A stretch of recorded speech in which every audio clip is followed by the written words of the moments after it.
to this section. Let's start by talking a little bit about object-oriented programming, what it is and why it is important. First of all, you need to know that object-oriented programming is a programming paradigm that organizes software design around objects. Objects will be the main elements of this programming paradigm, so that is why it is called object-oriented. And you may ask, what is a programming paradigm? Well, let's see. A programming paradigm is just an approach that we use to solve problems with our code. It is basically a style or a way of programming, a way of analyzing the problem and writing our solution in our code. Object-oriented programming is one of those paradigms, but there are many other programming paradigms, including imperative programming, functional programming, declarative programming, logic programming, and so on. Imperative programming is what we typically use when we start learning how to code, when we write each line of code as a command telling the program what we want to do. Now we will go from the imperative programming paradigm that I'm sure you must have used in the past to object-oriented programming, where we will structure our code in a way that will be based on messages that are sent to objects that we define in our code that we create. Instead of writing the commands line by line, we will structure our code in a way that will be centered around objects. These objects will exchange messages, and they will respond to the messages by performing actions. They will also have their own state or set of attributes. So we have behavior and we have state. We will basically have to write something that works like a blueprint. That is called a class. Remember that term because that will be very important in the next section. Class. Classes work like blueprints that we can use to create objects. We can use the blueprint as many times as we need to, because in our code, we'll be able to generate copies of the object based on the blueprint that we define. Each object will have its own state and behavior, the set of actions that it can perform. The objects will interact in the program in such a way that will let us perform more complex functionality and achieve exactly what we need with our program. You can think of them as Legos that we can combine to create more complex functionality or structures. A very important thing that you have to know is that programming paradigms are not mutually exclusive. They are not mutually exclusive, so you can actually combine them in the same program. The same program can have multiple programming paradigms. Okay? We can use, for example, object-oriented programming and imperative programming in the same program. And we will do this during the course.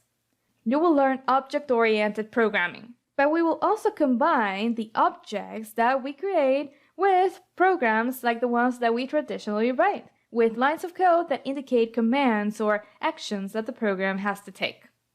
Now, please take a moment to think about the possible advantages of object-oriented programming, based on what you just learned. Why do you think that structuring your code this way could be helpful? Think about this and then move on to the next video, where you will learn about the advantages of object-oriented programming.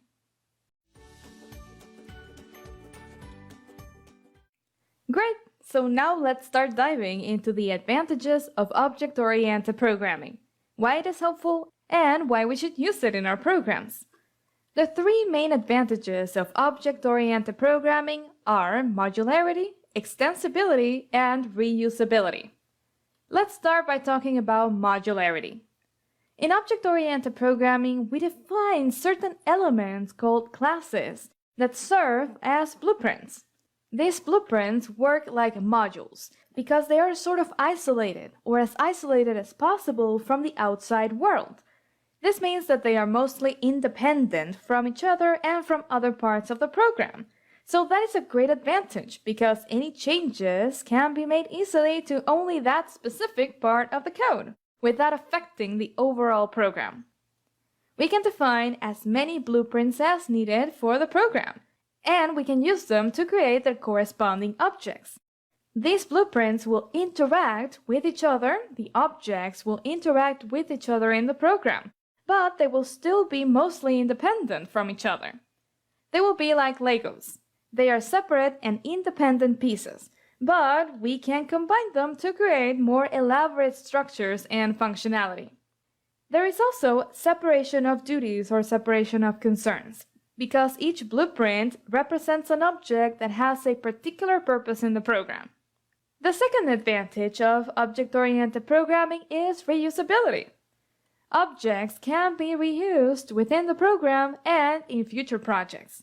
This is really awesome, because if we wrote certain blueprints or classes for a project, and these blueprints were independent from each other, we can select the ones that we need for a future project and reuse their code. This leads to faster development and lower cost of development because we save all the resources and the time that it would take to write this code again. A third advantage of object-oriented programming is extensibility. Objects can be extended to include new attributes and behaviors. So the blueprints that we write don't necessarily have to stay fixed. We can add new attributes and behavior and extend their functionality. In these blueprints, we define the state and the behavior of the objects. So if we modify the blueprint, we modify the objects that will be created from the blueprint. And that is awesome. We can add new functionality very easily. These three advantages lead to the fourth advantage, that object-oriented programming makes your code easier to maintain. Since the design is modular, we can make changes to the modules without making large-scale changes. For example, if we have these blueprints, and we change only this one, the other ones and the other parts of the program should not be greatly affected, and we shouldn't have to make any large-scale changes, since they are mostly independent from each other. These advantages result in higher quality software, because more time and resources can be used to test the software. And we can also find and fix bugs more easily. Why? Because blueprints define the state and the behavior of the objects. These elements, the blueprints, the classes, have their own individual components that define the behavior and the attributes of the objects, just like pieces of a puzzle that work together. All of these pieces define what an object can do and what an object has. So, we can test the individual components to make sure that the class works correctly. And if we find a bug in one of the objects in the program, then we know where to go. We need to fix the blueprint that created the object, and that will fix the bug for all the objects created from the class. So we can fix it easily. Therefore, always remember that these are the three main advantages of object-oriented programming: modularity, extensibility, and reusability. You will see examples of these advantages during the course when we start writing the code and working with the examples. Overall, they result in improved software development productivity. Take a moment to analyze how these advantages can impact large projects compared to the traditional imperative approach. Think about how object-oriented programming can be helpful in this case. And I'll see you in the next video. Hello and welcome to this section. Now we will start talking about classes and how they help us define the objects that we will create in our program. The concept of a class is essential in object-oriented programming. Let's see why. A class is a blueprint that we define in our code for creating objects. It is an essential building block of any program written with object-oriented programming. So we can say that a class is like a blueprint that we write in our code to define the attributes or characteristics of an object and its behavior. This is the visual representation that we will use throughout the course to refer to a class. You will also see other images of blueprints, but whenever you see a blueprint, know that we are referring to a class that is used to create this particular type of object. In a class, we define the state and the behavior of the objects that will be created. Right here, we have our representation, our visual representation of an object created from a class. In our program, we can define classes to represent basically anything that we need to represent in our program or system. For example, a machine, a patient, a client, a dog, a data structure, a student, a player, even a game board. If you are developing a game, you can represent the player as well. You can represent more abstract concepts like a data structure. And actually, we will implement this as the final project of the course. You will implement a fully functional data structure called a linked list. So you can see that this programming paradigm is extremely powerful. But to actually write this representation in our code, first we have to analyze the characteristics of the object that we are going to represent. After this initial analysis, we can actually start writing the blueprint, the class, in our Python code. This is the basic process that we have to follow. First, we identify an object that is relevant to our system. Then we analyze its attributes and behaviors, and then we actually go to our code to start writing the class. After we have our blueprint defined, in the code we can use it as many times as we need to create as many objects as we need to. So this blueprint is reusable. We define it once and we can use it as many times as we need to. From the class, we are going to have code that will work as a factory, because we can use the blueprint to create as many objects as needed, just like we can use the same blueprint to build multiple houses. Let's say, for example, that we're creating a system where we have to represent a backpack. We write the class or the blueprint that represents a backpack with a list of items that it contains, and we can use that blueprint to create as many backpack objects in the system as needed. That is the power of object-oriented programming. We write it once and then we reuse it as many times as needed. The key takeaway from this lecture is that you are in charge of designing the class. You have to analyze the object and decide which attributes and behaviors of that object are relevant to the system. In the class, we define the state of an object and its behavior. These are the two main elements that we have to represent. Now, think about this for a moment. Think about the objects that are currently surrounding you as you watch the video. How can you represent them as classes? Make a mental list of their attributes and their behaviors, and what might be relevant to represent in a system.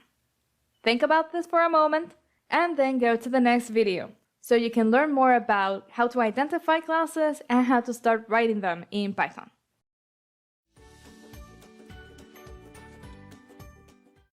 Now that you know what classes are and why they are relevant, let's have a quick overview of how you can identify classes that could be relevant to your program. You learned that the process of actually writing a class starts by analyzing the characteristics of an object. This object can be either physical or more abstract, like for example, a data structure. What they all have in common or share is that they have their own characteristics and actions that you can perform with those objects. But before we actually identify the characteristics of an object, we have to identify the objects themselves. We start with an initial description of the problem, and from that description we have to identify the objects that will be relevant for our program or system. Usually, you will have a problem description that you develop or write after talking to the person or client that is interested in creating a system or program. Or perhaps you might make the problem description yourself from your own description of the problem. You will write down a written description of all the elements of the problem in your own words, and then you will have to extract the elements that are relevant to the system or program. This is what we usually call a problem statement. It is an initial description of the problem that we're trying to solve with our code. Usually, we can identify the relevant classes by listing the nouns that we find in this problem description. Let's see our first example.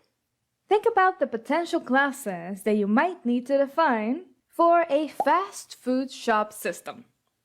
This fast food shop serves pizza, burgers, and hot dogs. Right here we have our initial problem statement. Our store serves fast food. The items sold include pizza, burgers, and hot dogs. We also sell soda, water, and French fries. Clients may choose to buy one or more items. If they choose to buy more than one item, then they receive a special discount of 20%. The store has 5 employees. As you can see, this is just an initial description, but this is very helpful to practice how to identify potential classes. Try to identify the nouns in this problem statement and which ones can be relevant for the program. Some of them might not be as relevant as they might seem initially, but that is part of the analysis. First, you have to identify potential classes and then discard the ones that are not relevant to your problem scope. Pause the video, identify the potential classes, and then come back. Welcome back. These are the relevant nouns for the program. We have food, pizza, burgers, hot dogs, soda, water, French fries, clients, and employees. The relevant nouns really depend on the scope of the project that you are trying to build. For example, if you're trying to create a system for the items that are sold at the store, then these would be the relevant nouns: pizza, burgers, hot dogs, soda, water, and French fries. But if you also want to keep track of the clients and employees, these would also be relevant nouns. After this initial analysis, we might conclude that, for example, the term food is too general or that is not as helpful as representing these specific items in our system, so we might discard it. This is an example of what you can conclude after this initial analysis. You are sort of like refining your initial analysis or prototype. Right here we have a summary of the relevant classes that we identified in the problem description: pizza, burger, water, hot dog, soda, client, French fries, and employee. Some of the questions that you might want to ask yourself when you are identifying these relevant classes are: is the term that you selected needed for the scope of the project? For example, if you're not keeping track of clients or employees, then that would not be a term that you would actually need for the project. Does the term represent an example of a class? Then you might ask, is this class important for the program that we are creating? I think this is one of the most important questions. Is the class important? Do we have to use it in the program? Awesome. So now let's see another example. This time we have an electronics store. Right here we have the problem statement. We see our electronics store sells laptops, desktops, tablets, smartphones, notebooks, pen drives, and headphones. We also sell accessories for these devices. The store has 10 employees and 1 manager. Clients are registered when they make the first purchase. Take a moment to analyze this statement and identify the relevant nouns that could be classes in our program. Pause the video for a moment, think about this, and then come back. Welcome back. Right here we have the relevant classes. We see laptops, desktops, tablets, smartphones, notebooks, pen drives, headphones. Accessories could also be a relevant class: employees, manager, clients, and purchase. These are all examples of relevant classes for our system, depending on the scope, of course. Remember that right here we're just extracting the nouns. But after this initial analysis, we might decide that some of them are not actually needed. Right here, we're not counting store as a noun because this is like too general. If we decide in a subsequent analysis that we might need to represent this, we could also add it.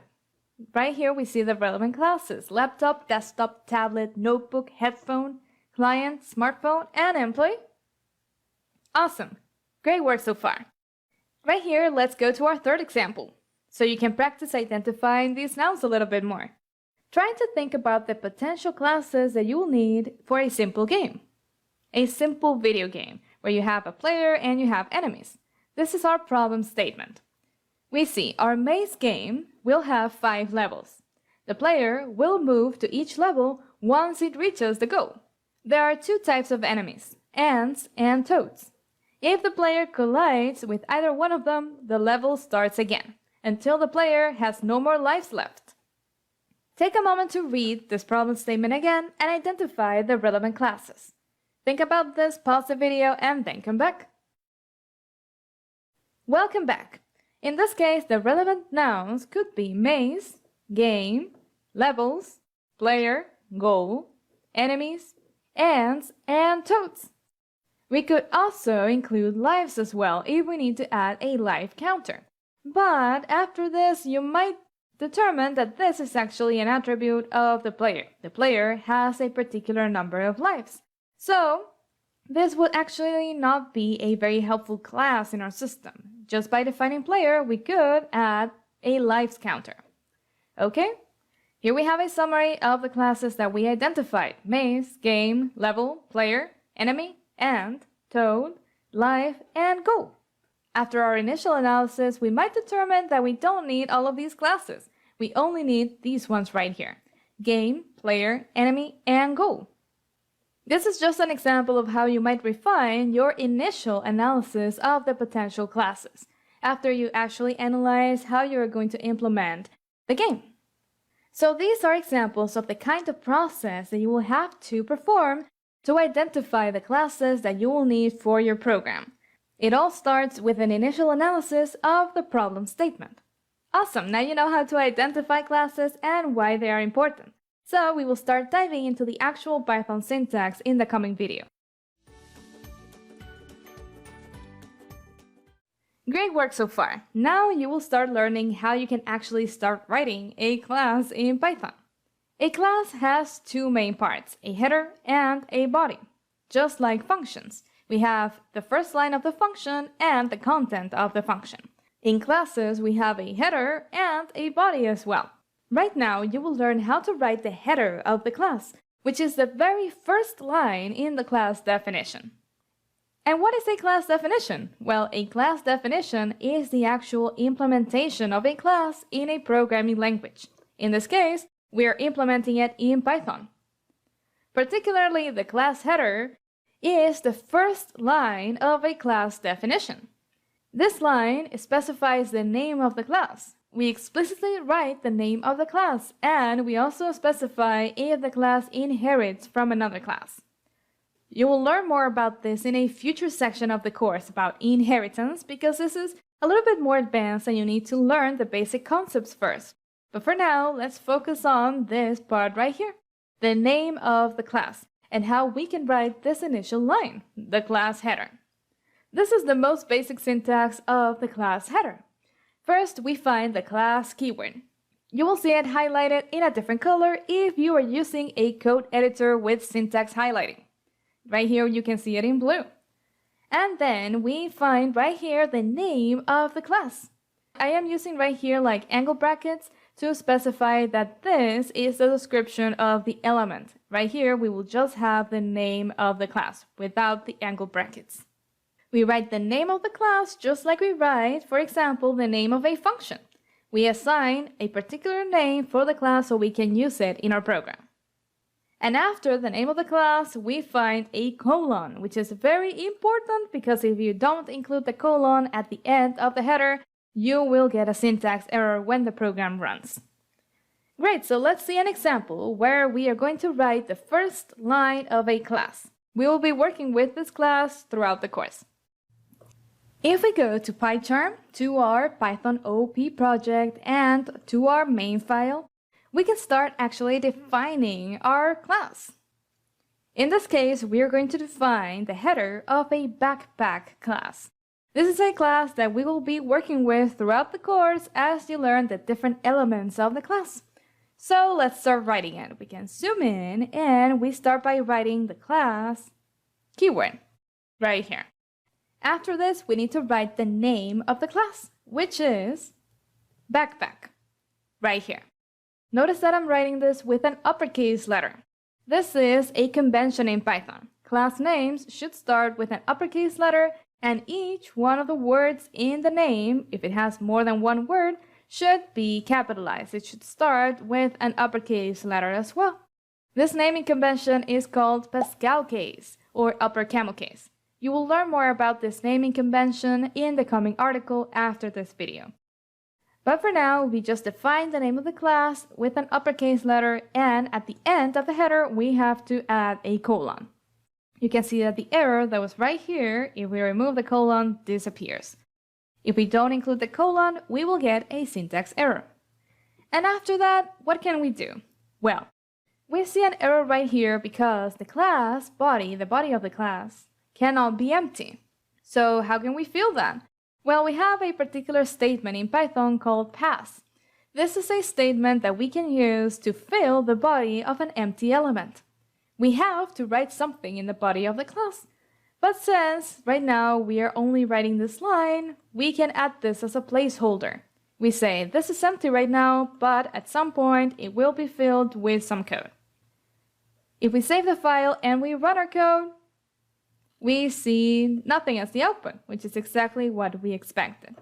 Notice that if we remove the colon right here, we see the error, and if we run the code, we get this error. Syntax error, invalid syntax. And right here we see something like an arrow that is pointing to the place where the colon should be located. Right here. This solves the problem. Awesome, so now you know how to define the class header. Great work! We had our first practical example, and now you know how to write the class header. So let's learn more about the body of the class. The class body contains the elements of the blueprint, the elements of the class. This is where we define the attributes and the behavior of the objects. So we're basically writing a description in the blueprint of what we want the objects to be like and what they should be able to do. These are the main elements that you will find in a class body. Some classes may have all of these elements, and some classes may only have some of these elements. First, we find the class attributes. Then we find init, and finally we find the methods. We will cover init. You will learn more about this in detail in a coming section, because this is very important to define the characteristics or attributes of the objects when they are created. And the methods right here define the actions that the objects can perform. Right here we have a visual summary of the basic structure of a class. We have the class header, which you already know how to write. This will be replaced by the name of the class. And right here we see the different elements of the body. We see the class attributes, init, and the methods. Notice that all of these elements are indented, and this is very, very important. For the elements to be part of the class, they have to be indented. Just like we indent the body of a function, we have to indent the body of the class. In this case, they are represented as comments, but they will be elements in our code, and they will be part of the class. During the course, you will learn how each one of these elements works in detail, and you will also learn how to implement them in your classes. Great work so far!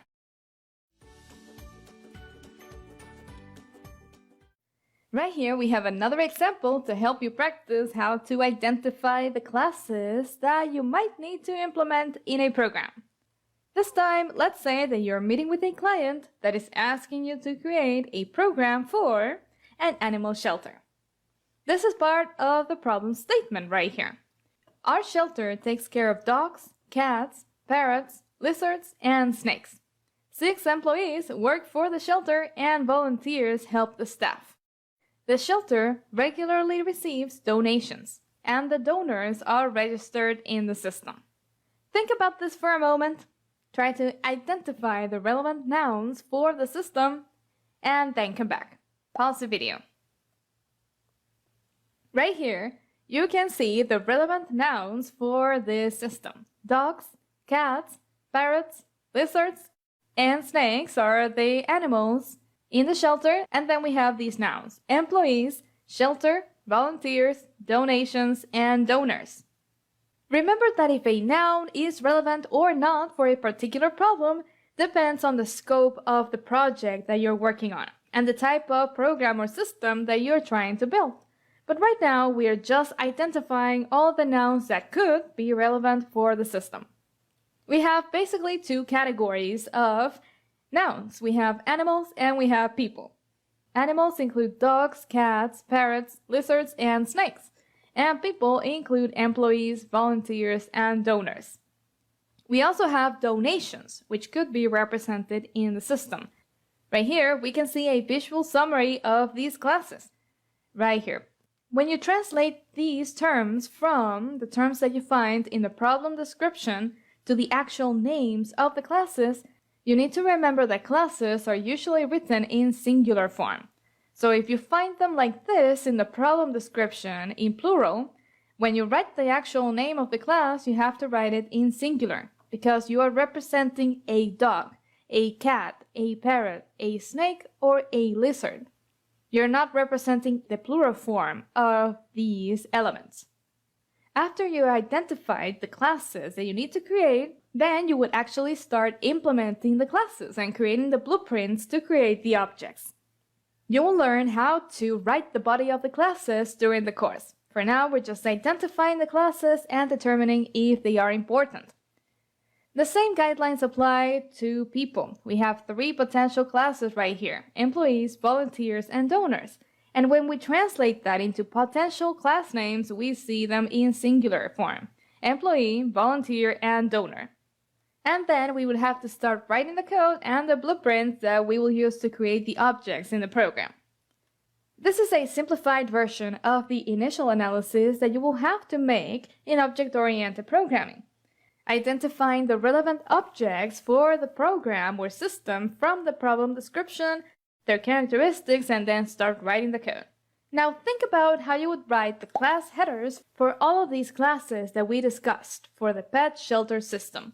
This will be great practice to help you solidify your knowledge of how to write the class header and how to assign proper class names. You can fill the body of the classes with the pass statement so that you can run your code without any errors and confirm that the header was written correctly. Welcome to this section. Now you will learn how you can use these blueprints to create objects, also called instances. We said that classes work like blueprints and that we can use them to create objects. In this section, you will learn how to actually define the attributes of an object in the class and how to create an object or instance in the program, just like the workers build a house from a blueprint. Basically, you're going to learn how to put this machine to work. We're using the blueprint to create the actual objects that we can work with in a program. First of all, what is an instance?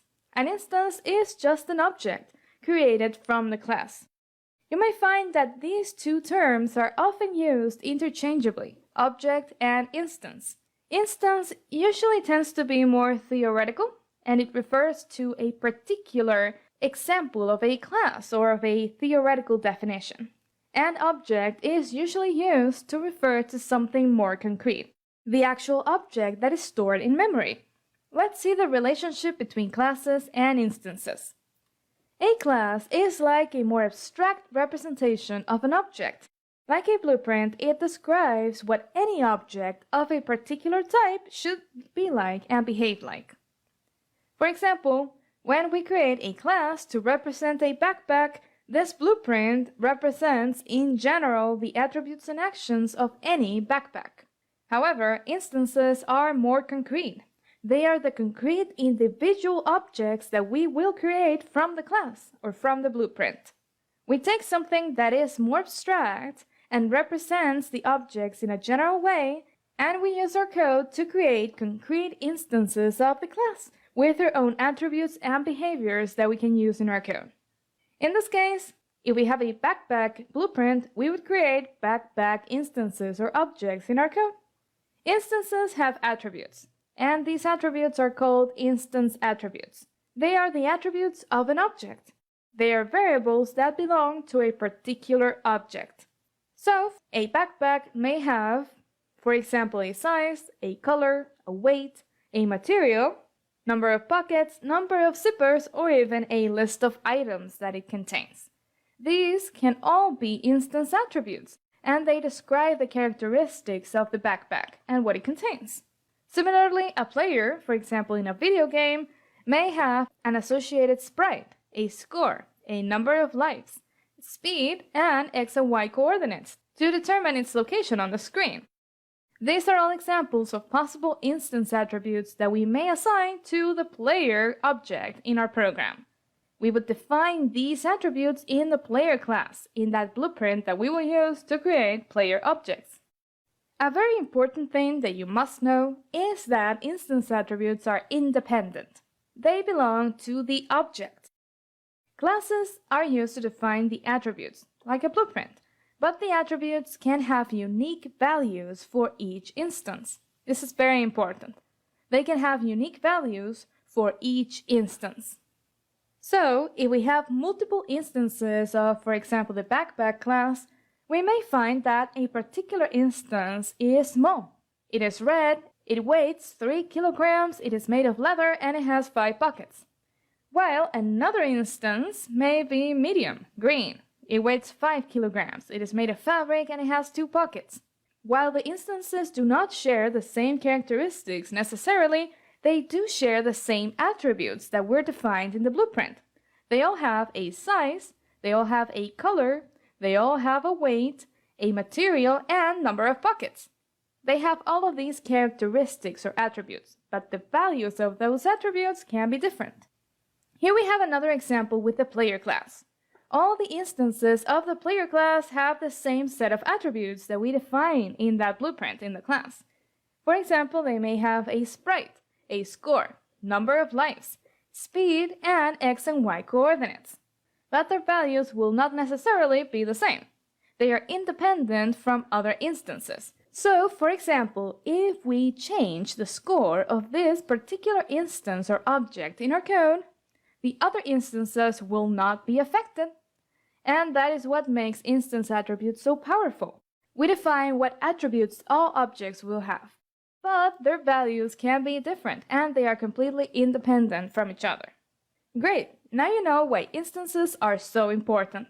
Think about why it is important for instance attributes to be independent. Think about this for a moment, and when you're ready, go to the next video. I will see you there. Let's see how you can define instance attributes in Python with the init method.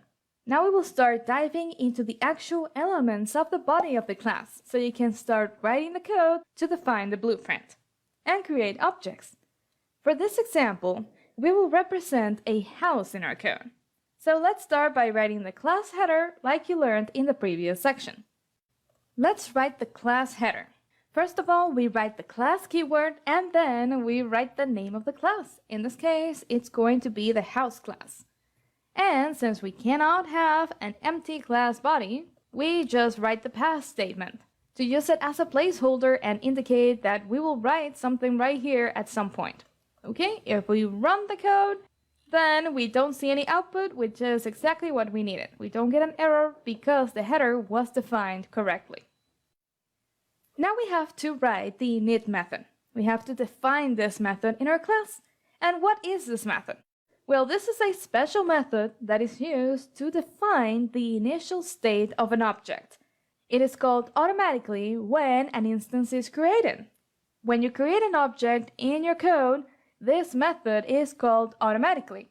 Just like when you call a function, this method is called automatically to initialize the values of the attributes of the instance that is being created. In this case, we will define a price attribute for the house instances. So each house that we create can have its price attribute with its own unique and independent value. Let's do this in our code. We have the header of the house class, and right here, now we're going to start writing the body of the class. For that, we will just delete the pass statement, and we will start writing the init method. And how can we do that? Well, we just write the def keyword first to indicate that this will be a method. This keyword has to be indented to be part of the class, okay? One level of indentation. That would be 4 spaces, 1, 2, 3, 4, or 1 tab, but it is recommended to use spaces.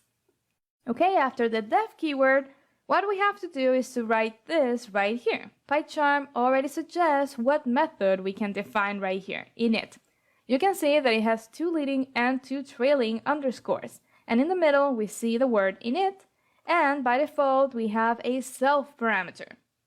Init always has to take self as the first parameter, so we have to include it as the first parameter. You will see why and the meaning of self in a coming video, but basically we use it to refer to the instance or the object that is being created.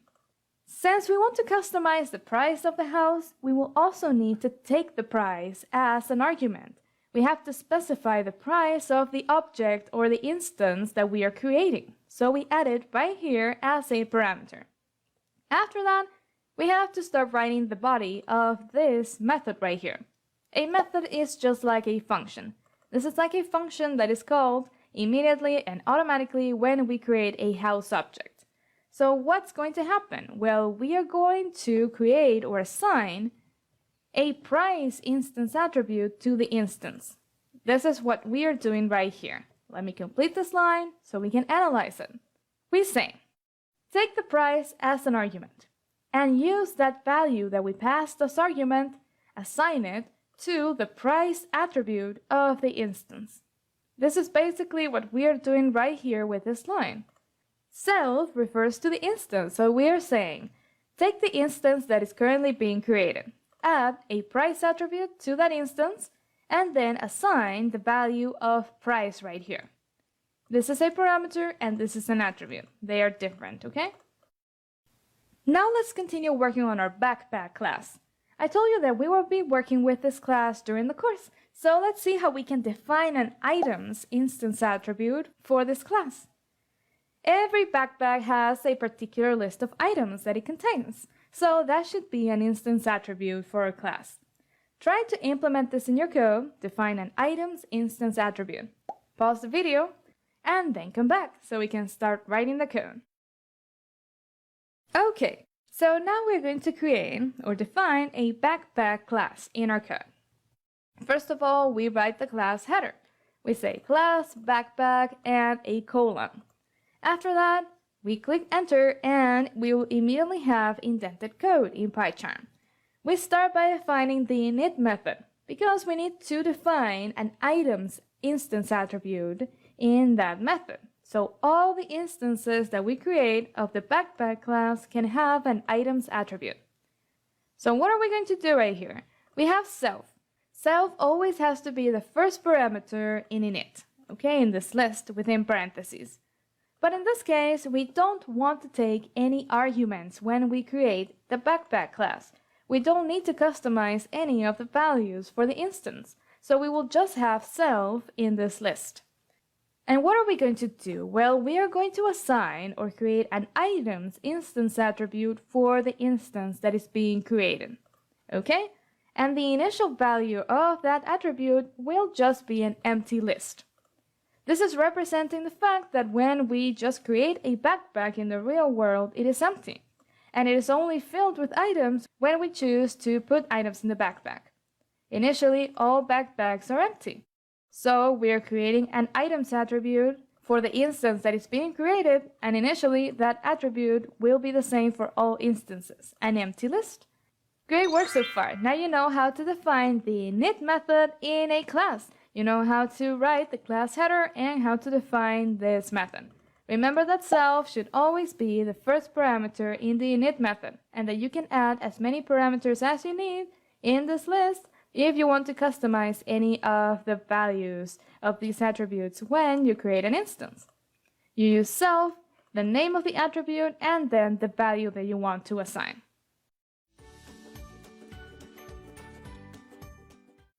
Now you will learn more about a very important word that we use in object-oriented programming, and that is self.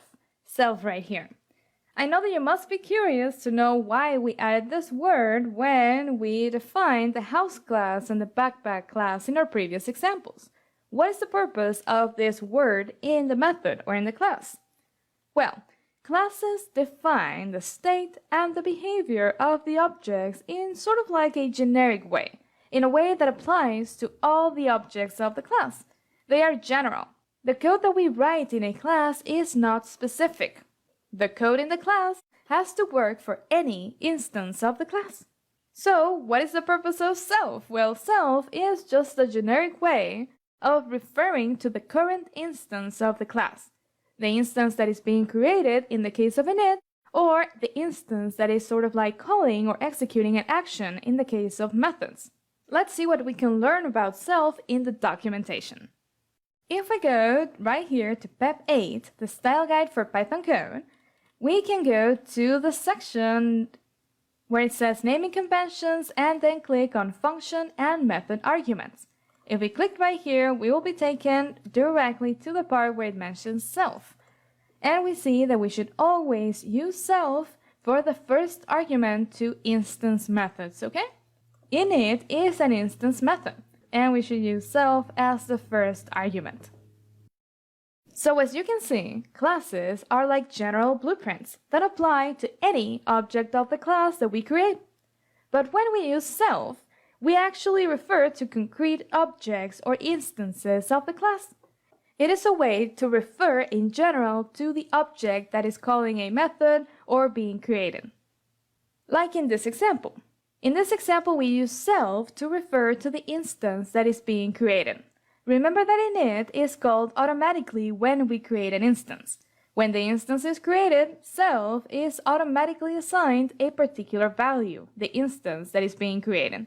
So when we write self.price, this is what it basically says. Assign the value of the variable price to the instance attribute price of the instance that is being created. That is what self represents, the instance that is being created. That is the purpose of this line. It's very important to know that these two elements are not equal. They are completely independent. This is the parameter that we defined in the init method. It is like any other parameter, like the parameters that we define in any regular function that we write. And this right here is the attribute of the instance, okay? This is the actual name of the attribute that we are creating. And this is the value that we are assigning to that attribute. For example, we could just assign a fixed value to the attribute, so all instances can have the same initial value.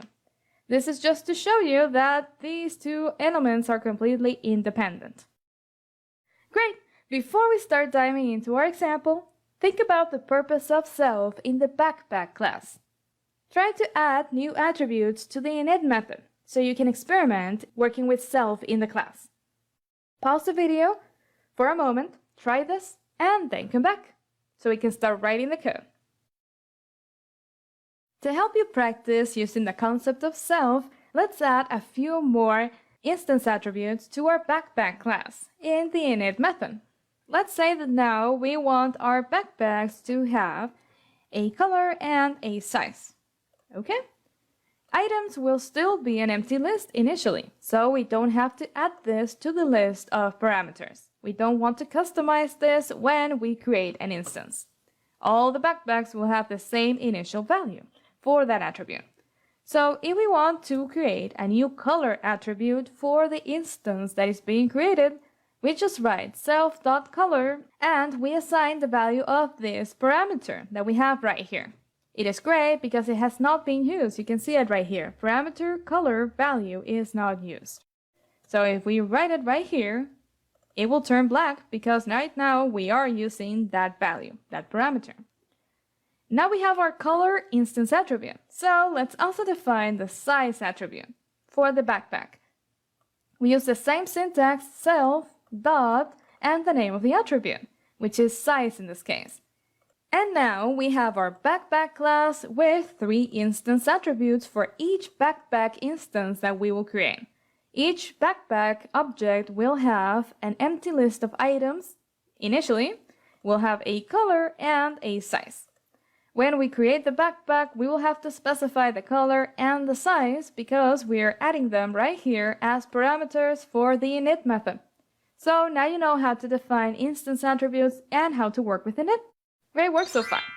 When you're ready, go to the next video and I'll see you there.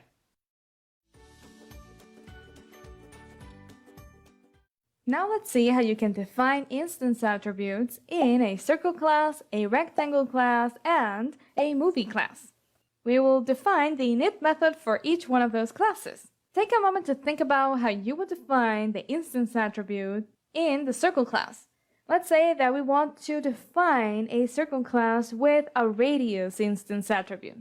This attribute should be customized when you create an instance. Think about this for a moment, try to implement this in your code, and then come back.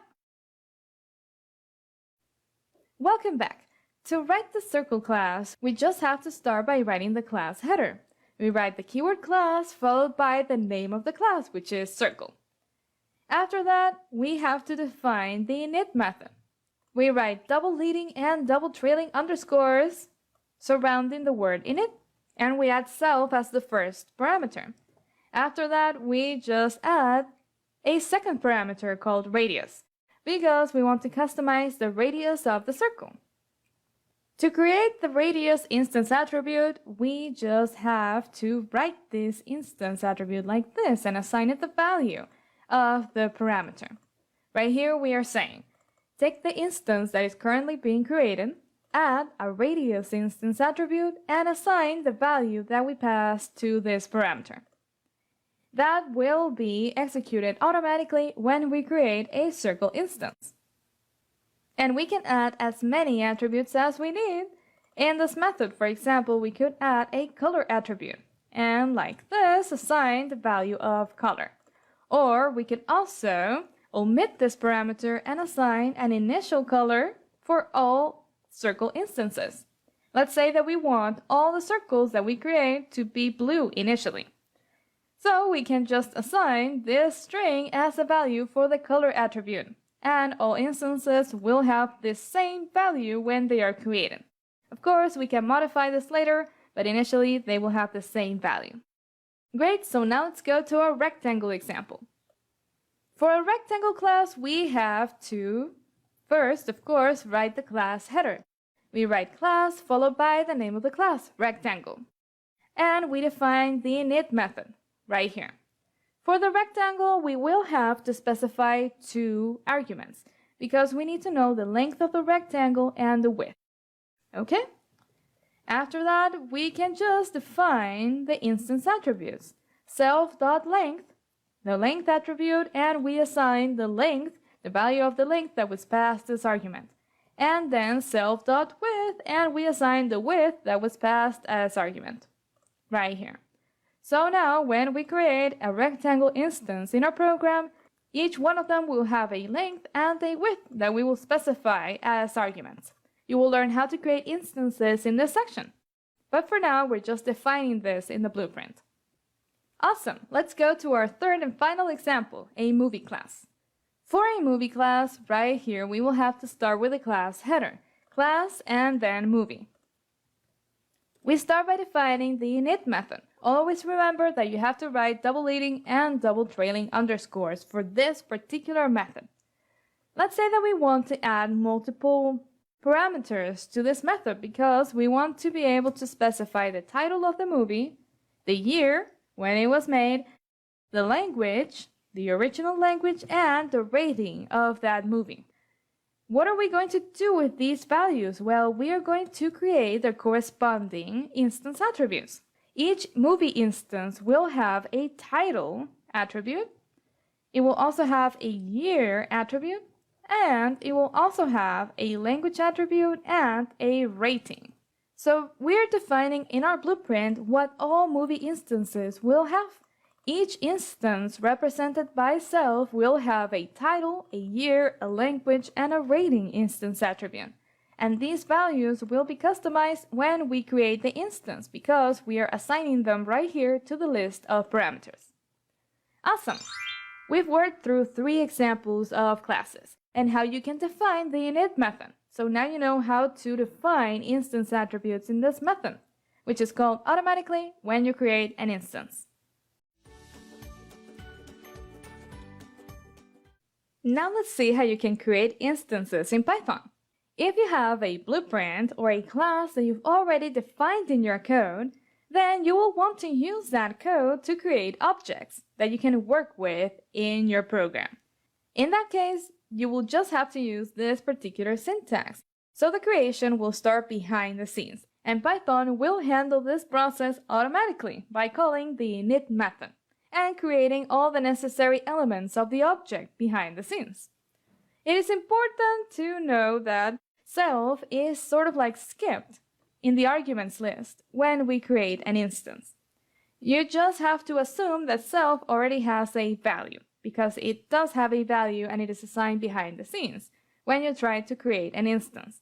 But you don't have to count it as an argument for the arguments list. You don't have to pass a value for that parameter. You will see what I mean in just a moment when we start diving into the examples. First, let's see the syntax that you need to use when you want to create an instance for a class that doesn't take any arguments in the init method. This is the syntax. First, we write the class name, the name of the class, and then we write empty parentheses. We can also assign this object, the resulting object, to a variable, and that is what we typically do to be able to work with that object in our program. Let's see an example in our code. In this case, we're going to start by defining our backpack class. We're going to do this real quick, and we're going to have our init method with self as the parameter. We're also going to define the items instance attribute, which will be an empty list initially. Once we have our class defined in the program, we can go back to writing our main program, because classes work like building blocks. They're part of the main program, but we can still write other lines in our file, like this, if we don't indent the code. In that case, the code is not considered part of the class. Okay? What are we going to do? We are going to create an instance of backpack, and we are going to assign it to a variable. We're going to say my backpack is going to store a backpack object. We write the name of the class right here, and we have to analyze the init method.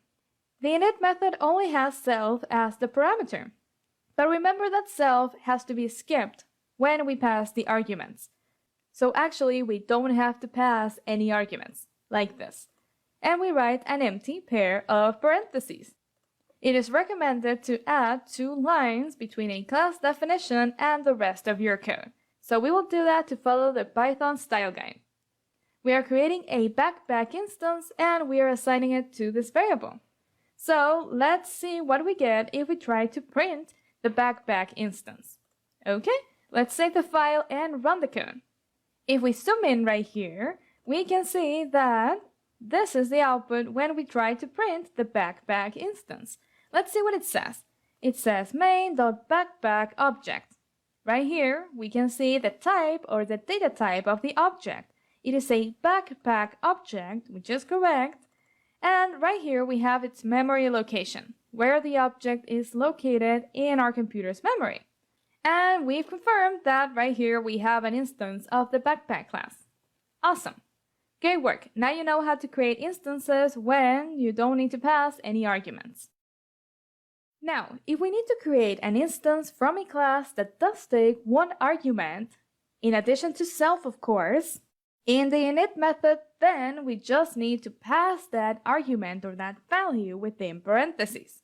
We write the class name, the name of the class, and within parentheses, instead of writing a pair of empty parentheses, we just write a value. The value that corresponds to that parameter. Let's see an example in our code. Now let's define the circle class. We write the keyword class followed by the name of the class circle, and we're going to define the init method right here. This class is going to take 1 argument. This argument will be the radius of the circle. Right here we define it as a parameter for the method, and we create a radius instance attribute for the circle. How are we going to create a circle instance now? Well, we have to assign it to a variable. This is what we commonly do so we can continue working with the object in our program. We assign it to a variable. And then we write the name of the class right here. Within parentheses, now we have to specify the value for this parameter. Previously, we just used empty parentheses. But now you can see that right here we have this like a sort of yellow warning. That says, if we click right here, it says that parameter radius is unfilled, right here on this line. Why? Because we have to pass a value or an argument for this parameter. Let's say that we want to specify that the circle has a radius of 5. So we can do exactly that by passing the argument right here that corresponds to this parameter. Awesome! Now the warning is gone and we can create our circle instance correctly. Let's print the instance to confirm that it was successfully created. We run the code, and we see this right here. We have a circle object at this particular memory location. But it is a circle object, so we confirm that this contains an object of the circle class that we've created. Awesome! Now you know how to create instances when 1 argument is required in the init method. Finally, we might also need to pass multiple arguments if there are more parameters defined in the init method. And in that case, we just have to pass the necessary arguments. We write the name of the class, and within parentheses the list of arguments. The arguments have to be separated by a comma, and it is recommended to add a space after each comma to make the code cleaner and more readable. Let's see an example. Now we will define our rectangle class. Let's do this real quick right here because we have to focus on this part. Right now we're going to add two parameters, length and width, and we're going to assign them as instance attributes, like this. After that, we can go back to writing our main program, and using this class, we say, my rectangle, you can assign any valid variable name to this variable right here. I am just calling it my rectangle for simplicity purposes. After that, if we want to create an instance of the rectangle class, we now see that we have a yellow warning, like before when we had to pass one argument. Right here we see two warnings, parameter length unfilled and parameter width unfilled, because we have to pass a value for length and a value for width. So what are we going to do? We're going to specify these values, separated by a comma and a space after the comma, like this. We add two lines after the class because this is recommended by the Python style guide. And right here we create our instance, passing the two values. 3 will be assigned to length and 6 will be assigned to width. Just like when we call a normal function in Python, the arguments are assigned to their corresponding parameters in the order that they were defined. Awesome! So now we have our instance. Let's print it to confirm that it is actually an instance of the rectangle class. Right here you can see it, rectangle object at this particular memory location. So this variable holds or references an object of the rectangle class, the object that we just created. Great, so now you know how to create instances with classes that don't take any arguments, that take only one argument, and that take multiple arguments. If this init method had more arguments, then we would just have to pass the corresponding arguments separated by a comma and a space after the comma. Okay, great work so far. Now you know how to create instances. Once you have your instances in the program, you will definitely need to access their instance attributes. So let's see how you can do that. This is the basic syntax to access an instance attribute. First, we write the variable that holds or stores the instance or object. Then we write a dot, and after the dot we write the name of the instance attribute. This syntax is called dot notation because it has a dot. It is a syntax used to access the members of an object. When we refer to the members of an object, we refer to its variables and methods, its attributes and methods. To access an instance attribute inside the class, we just use self before the dot to refer to the instance in a general way, because remember that we are making a blueprint, and this blueprint has to work with any instance of the class. Let's see an example. If we have the backpack class already defined right here with the items instance attribute, we can also access the attribute within the class using this syntax, self dot the name of the attribute. Let's say, for example, that we want to print the value of this attribute when we create the instance. We just want to check that it is an empty list. Right here, we are accessing the attribute by using the syntax self dot the name of the instance attribute. So let's see how this works. We're going to create an instance, my backpack.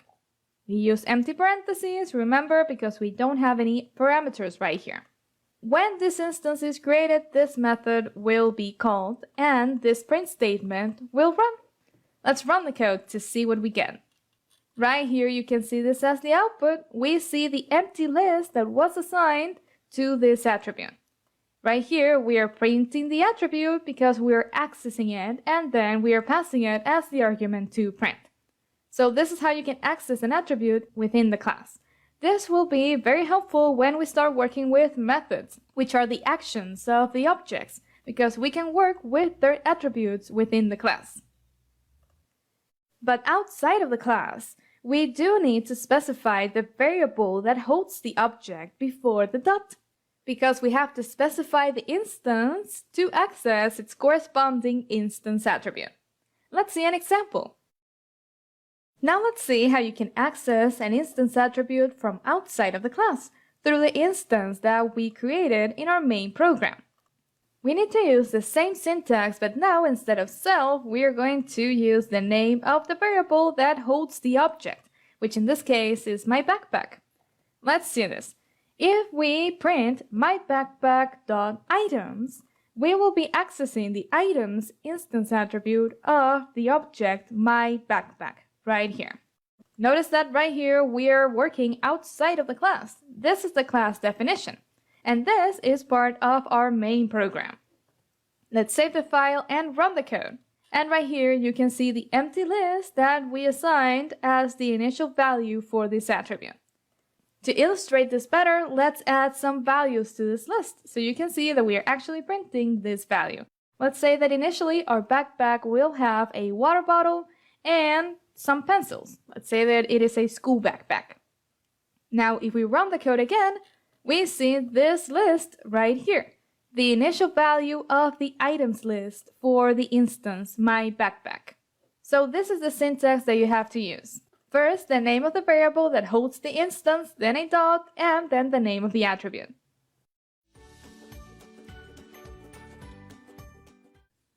Now let's practice your skills and how you can access instance attributes inside and outside of the class with the movie class.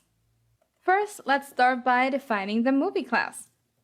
We have the class header, then we have init, and we have the same attributes that we defined previously. So let's do this quickly.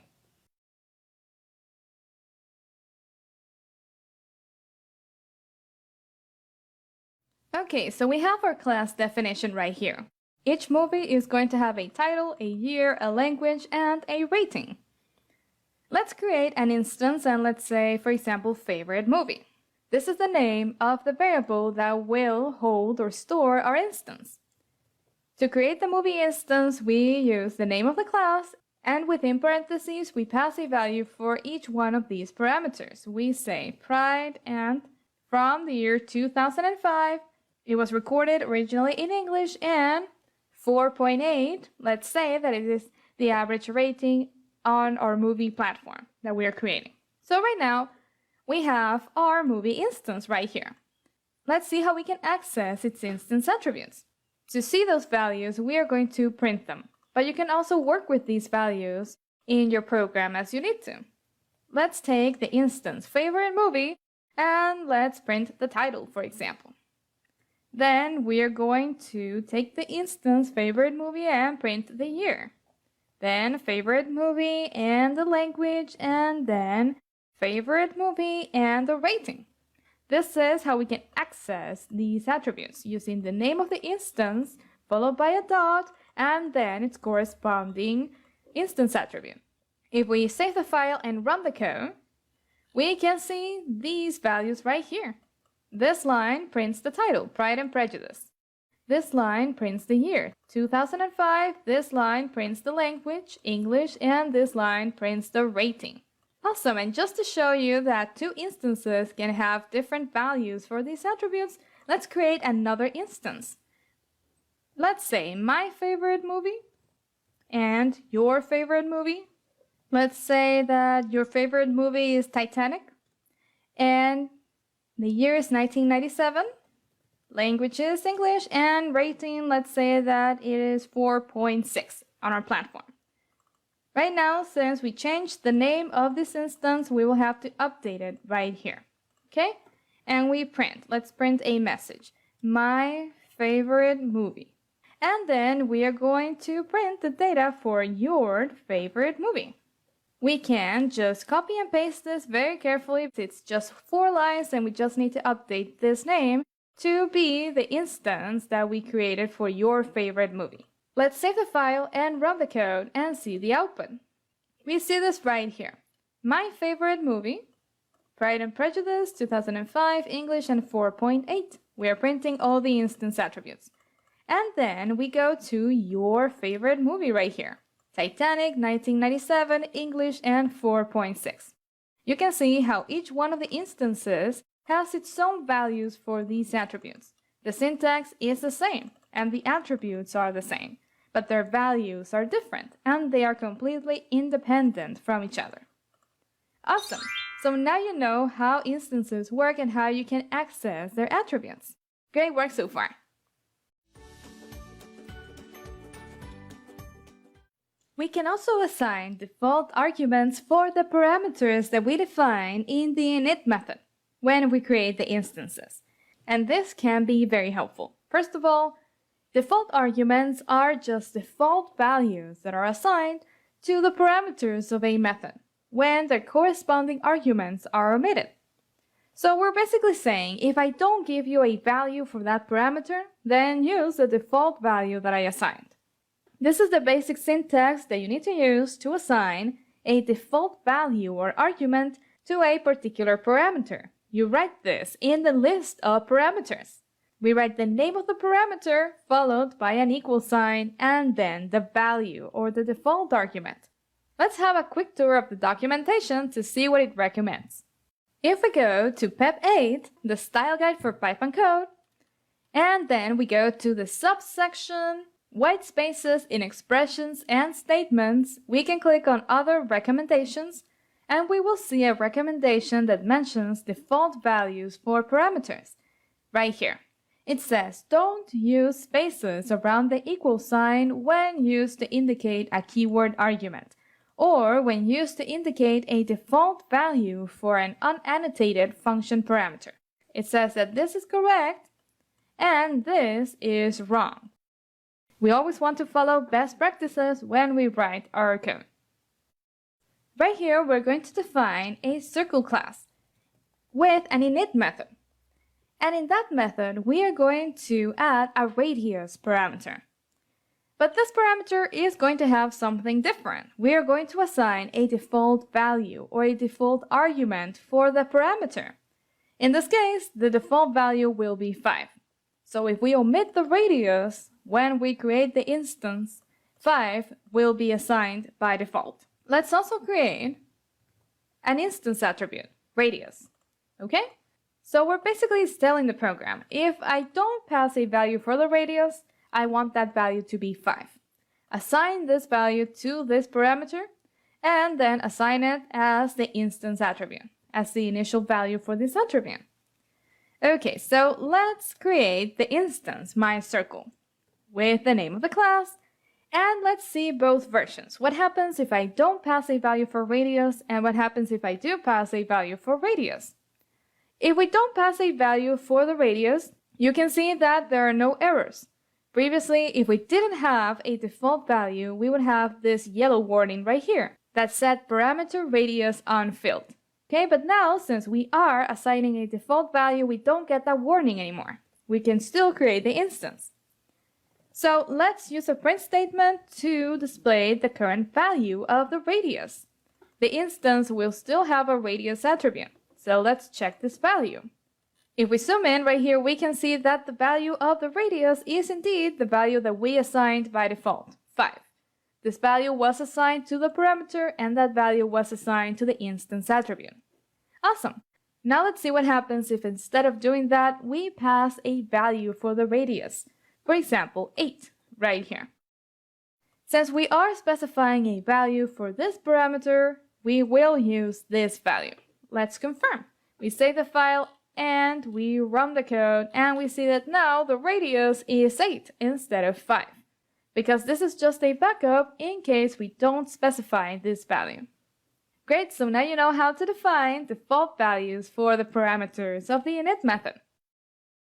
A very important thing that you need to remember is that parameters that have default arguments must be the last parameters in the list of parameters.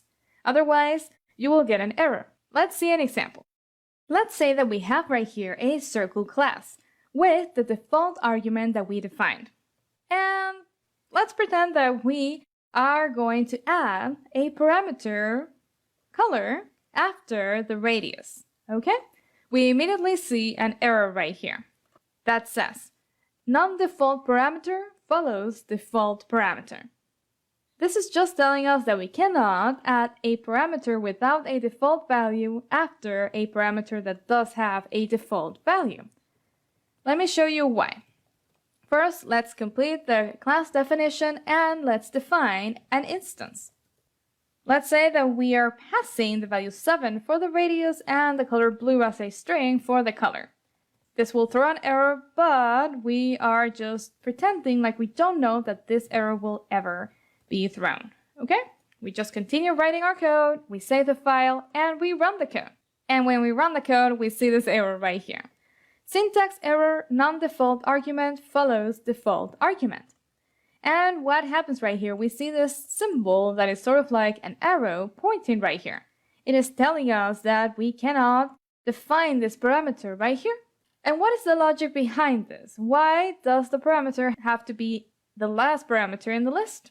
Well, since we are assigning a default value for the radius, that means that in theory we can omit this parameter when we create the instance. And what happens if we omit it? Well, let's say that we want to use the default value for the radius. So instead of passing the value 7 right here, we omit it and we just pass the color blue. But that will be very problematic because the color blue is now the first argument in the list. And the first argument should correspond to the radius in the definition. But it corresponds to the color. So that is not correct. The argument will not be matched to its corresponding parameter. So that is why this type of parameters with default values have to be the last parameters in the list, like this.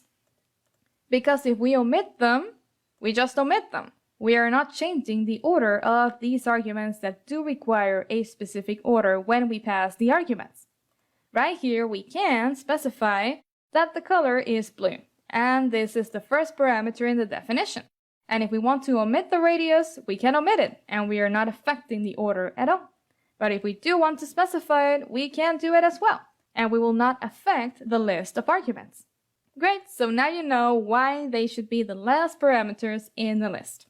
Awesome, great work so far.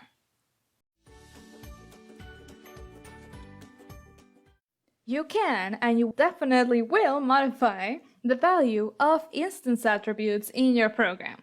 This is very helpful because we can update the state of an object, and objects usually change. For example, a player moves across the screen. A backpack can have more items or less items, so updating their attributes is very important. To do that, we just use this syntax right here that is very similar to assigning a value to a variable. First, we write the variable that references the object or that holds the object. Then we write a dot because we are still using dot notation. Then we write the name of the attribute that we are trying to modify. And then we use the equal sign to assign the new value for that attribute. As you can see, this is very similar to assigning a value to a variable. We are just using dot notation right here to specify that we want to change the attribute. Inside the class, you just need to replace the object by self, because remember that the class is a general blueprint. Let's see an example. Actually, to show you that we've already been working with this syntax before, here we have the backpack class with the items instance attribute. When we write this line of code, we are actually modifying or updating the attribute. We're creating it because this is the first time that we actually use this line of code with this attribute. But if you use this line again anywhere in your class, you will be updating the value. It is equivalent. Creating the attribute and updating the attribute has the same syntax in Python. So you have already been using the syntax since you started learning about instances.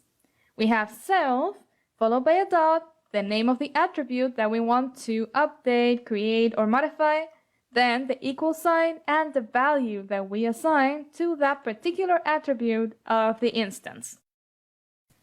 When you try to modify an attribute outside of the class, you just need to specify the variable that references or holds the object. And that will do all the magic, because we are specifying the attribute of the instance that we want to modify. Let's see an example in our code. Now we're going to use the syntax that you just learned to modify an instance attribute outside of the class. In this case, we're going to add a second attribute to the backpack, which is going to be color. Okay? We add that instance attribute and we are going to create the backpack instance. Backpack.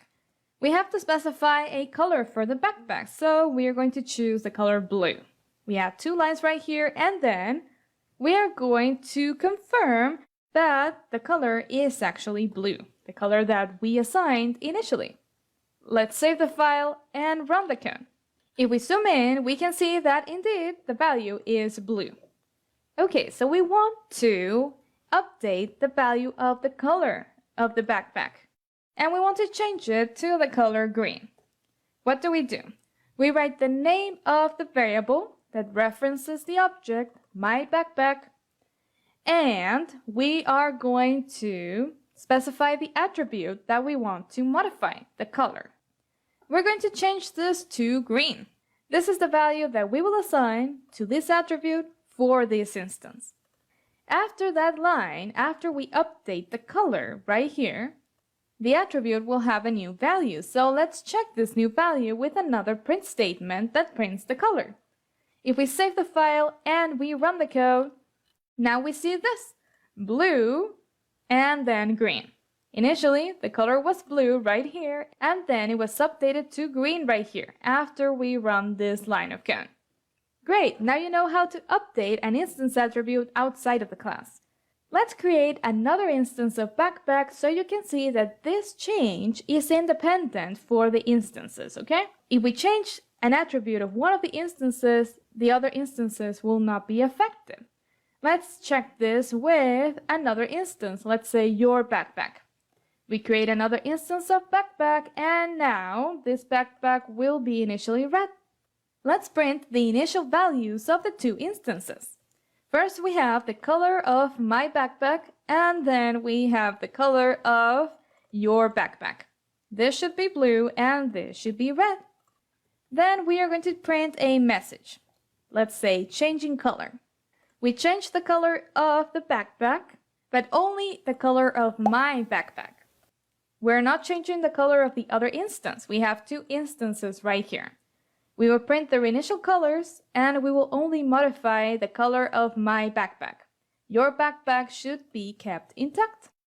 If we print the colors again, right here, we save the file and we run the code, we see exactly what we expected. Initially, we have the 2 colors that we assigned, blue for my backpack and red for your backpack. Then we are changing the color of the my backpack instance.